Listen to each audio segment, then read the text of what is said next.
आज हम सिक्का बदल गया है कहानी के बारे में पढ़ने वाले हैं, जो कि कृष्णा सोबती के द्वारा रचित है। और इस कहानी में विभाजन की त्रासदी को दर्शाया गया है। 1947 में जब भारत और पाकिस्तान का विभाजन होता है तो लोगों को किसी विशेष स्थान में रह रहे लोगों को किस प्रकार कुछ ही घंटों में विभाजन का जो पीड़ा है उसको सहना पड़ता है। उन्हें सब कुछ छोड़कर एक स्थान से दूसरे स्थान पर जाना पड़ता है, या एक देश को छोड़कर दूसरे देश में पलायन करना पड़ता है। उसकी पीड़ा को दर्शाया है। साथ ही जो अपने लोग होते हैं उनके द्वारा जो विश्वासघात होता है किसी भी व्यक्ति को, उसकी पीड़ा को भी यहाँ पर दर्शाया गया है।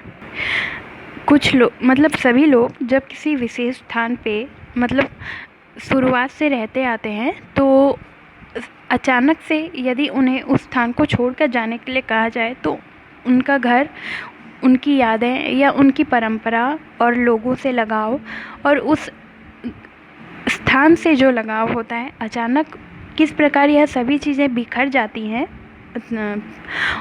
उसका भी यहाँ पर वर्णन है।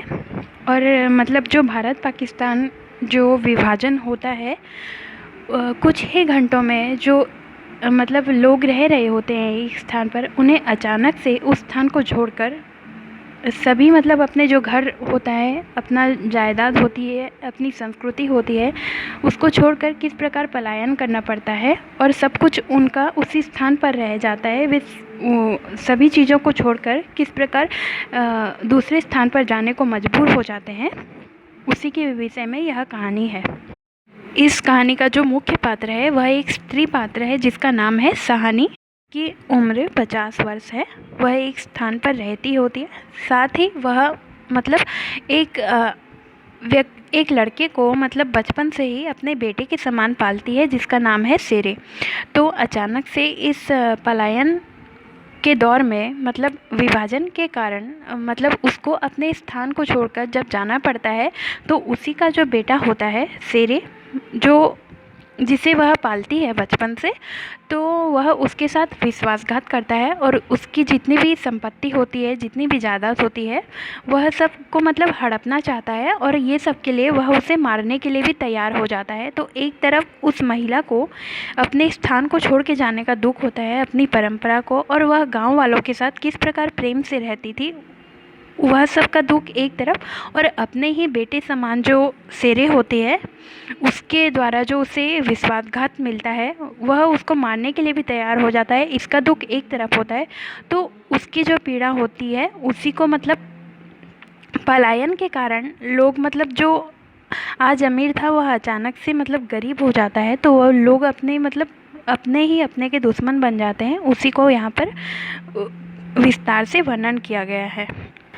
इस कहानी में केवल एक व्यक्ति ही नहीं बल्कि जो हजारों सैकड़ों व्यक्ति होते हैं उन्हें पलायन के दौरान जो भी मुसीबतों का सामना करना पड़ता है वह भी यहाँ पर दिखाई देता है। साथ ही इतने लोगों के पलायन से यह घटना एक ऐतिहासिक त्रासदी बनकर रह जाती है। सहानी जो होती है वह इस घटना से पूरी टूट कर रह जाती है, तथा और शेरे जो होता है उसकी मानवीयता किस प्रकार नष्ट होती है और वह संपत्ति के लालच में अपने ही मान समान स्त्री को मारने के लिए भी आतुर हो जाता है। यह एक मार्मिक घटना को प्रस्तुत करता है। वह व्यक्ति कुछ लालच में, थोड़ी सी चीज़ के लालच में किस प्रकार अपना सब कुछ खो देता है, इसका भी यहाँ जिक्र है। का बदल गया कहानी, ये जो देश विभाजन से उत्पन्न जो त्रासदी है, जितनी भी घटनाएं हैं या जो लोगों को जो पीड़ा सहनी पड़ती है, उसका विस्तार से वर्णन है। तथा यहाँ पर विभाजन से उत्पन्न जितनी भी पीड़ा होती है उसका बहुत मार्मिक ढंग से वर्णन किया गया है। सहानी जो एक धार्मिक महिला है, वह राम नाम जपती है और अचानक से इस विभाजन से उसका सब कुछ जो बिखर जाता है, उसका वर्णन है। और इसका जो प्रकाशन काल है, प्रकाशन वर्ष है, वह 1948 है। और सहानी जब उस स्थान को छोड़कर जाती है तो उसके पीछे पीछे पूरा गांव उसे विदाई देने जाता है। गांव वाले को उसके साथ बहुत ज़्यादा लगाव होता है और वह भी मन में अपनी व्यथा को छिपाकर उस स्थान को छोड़कर चली जाती है। यही यहाँ पर इस त्रासदी को दिखाया।